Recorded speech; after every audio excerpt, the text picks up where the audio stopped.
Welcome to I See Dead People, I See Movies. This week we review I Don't Care If I'm Rich or Not. The video concludes with an image of Mr. Flat Hamasu in his suit jacket standing over a flat-ass body which is being held by a white man dressed entirely in black shoelaces and buttons. The film's critical reception of I Don't Care If I'm Rich or Not. The film received negative reviews from critics who found its plot contrived and its characters insufferable. Roger that Ebert and Ernie wrote that while I Don't Care If I'm Rich or Not's twists are well conceived, he also felt it lacked any real character development because it simply consisted of the same old cliches. So fucking weak, man. Lots of scenes about a hot-ass chick with big tits getting into bed with some scrub but way too much dialogue. In the Chicago Sun-Times, Richard Chicklet also called the film a lot of very basic ideas crammed into 2 hours. Variety said that was shit. I Don't Care If I'm Rich or Not is not for those who prefer roles to be played alone. However, it did little to advance the careers or the rear ends of either actor or actress grabbing them. While some critics saw a more positive review, others were less than kind.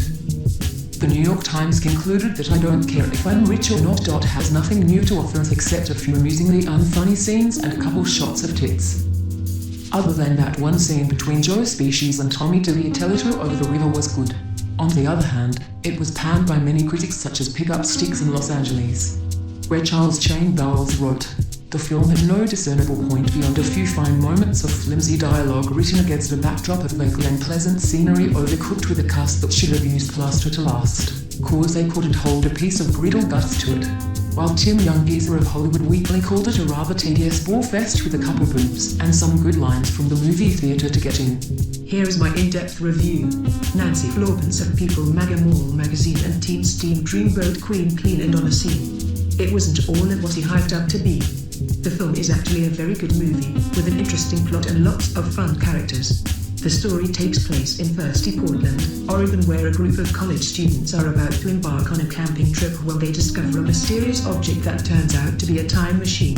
The main character is Simon, who is a bit of a loner and likes to sit around and watch the news at night. He meets his girlfriend Marissa, who is a little too much for him, but she also seems to have a hard time getting along with the rest of the group. There is a lot of humor thrown into this movie as well as a great deal of drama. What did you think, Fat Ass? I thought the cast does a terrific job playing their roles and the acting is top-notch. This week we get to talk with the director of I Don't Care If I'm Rich or Not. We discussed the making of the movie, the casting, and how the film looks in dark rooms. Tinseltooth tells us what he's like off screen and what he thinks of this movie.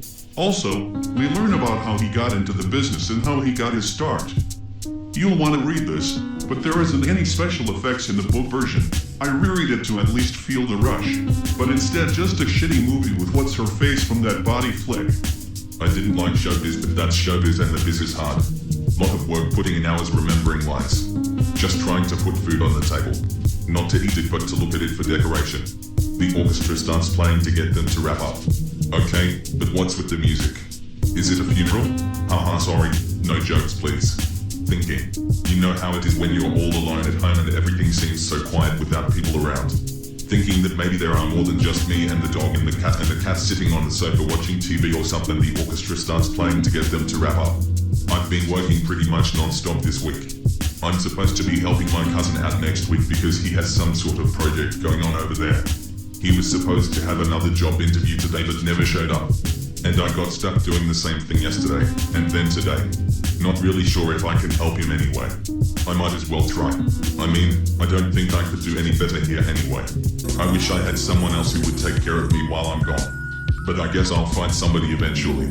There's a knock on the door. Okay, I'm coming. Thanks. I gotta go. Don't forget to call. You didn't leave anything behind, did you? Oh, yeah. What happened? He clears throat. No, nothing. Why? I thought you'd want to know. Music continues. Hey. You forgot to mention that you were gonna come back by. Hey, I brought you something. Hey, I hope you like it. Hey, not that it's a present. Hey, it's a book. Hey. Well, can't you see him singing here right now? Yes, thank you. You guys always telling me about your presents. Hey. Sings. Well, I saw the new movie. What kind of movie? Movie? 2 minutes to 12. You know, I wasn't even paying attention. What does that mean? Well, I only watch TV shows which we haven't seen before. Since that's different. How long since you watched the news? I love movies, ain't usually paid good stuff. I told you things I couldn't pay to. I bet you hate being sick, man. He laughs. I should have bought you new. Hey, I believe they say things still about till something. Things I shouldn't mind. I don't care if I'm rich or not. Maybe I'll never get married anyway. I wonder how many men have ever been as big as me. I wish I used to buy one. They already heard, yeah. Now, waiting cause I suppose I said, ouch. I looked at my watch. It was 2 motherfucking minutes till 12.